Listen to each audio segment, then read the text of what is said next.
It is better to offer no excuse than a bad one. We must consult our means rather than our wishes. Worry is the interest paid by those who borrowed trouble. Decision-making, like coffee, needs a cooling process. If freedom of speech is taken away, then dumb and silent, we may be led like sheep to the slaughter. A primary object should be the education of our youth in the science of government. Let your heart feel for the afflictions and distress of everyone. Be not glad at the misfortune of another, though he may be your enemy. Strive not with your superiors in argument, but always submit your judgment to others with modesty. Real men despise battle, but will never run from it. Individuals entering into society must give up a share of liberty to preserve the rest.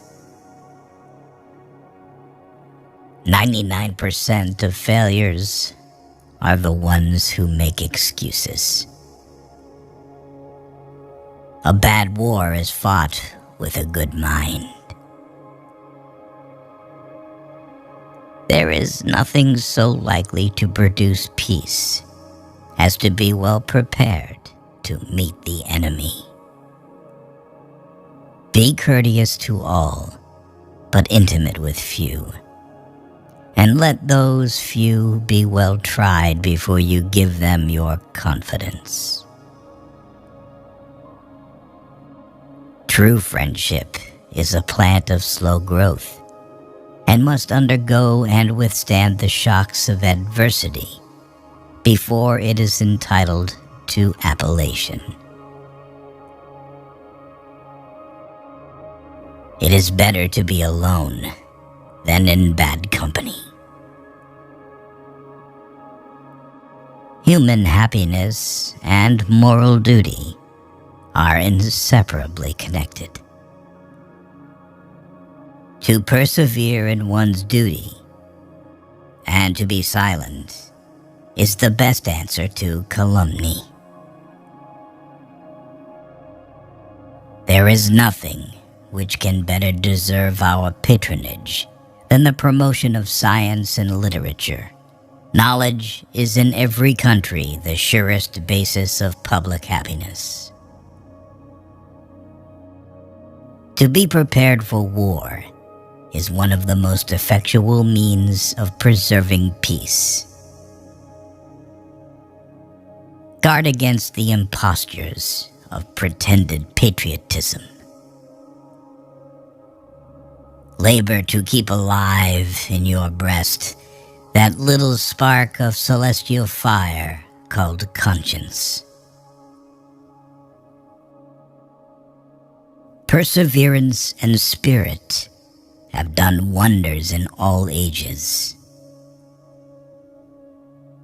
It is best to be silent, for there is nothing more certain than that it is at all times more easy to make enemies than friends.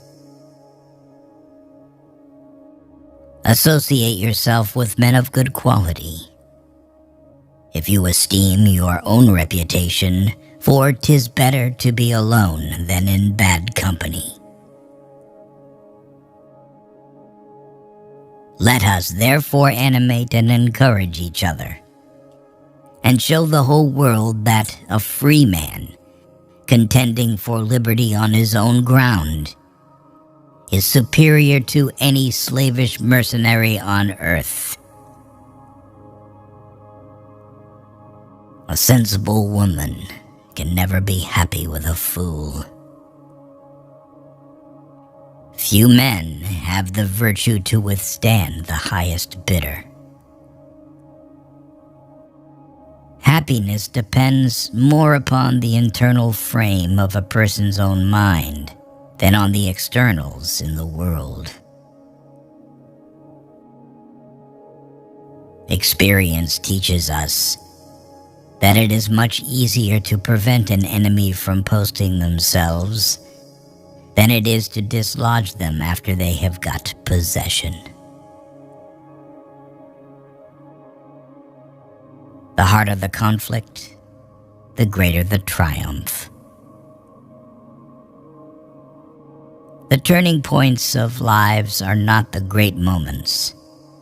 The real crises are often concealed in occurrences so trivial in appearance that they pass unobserved.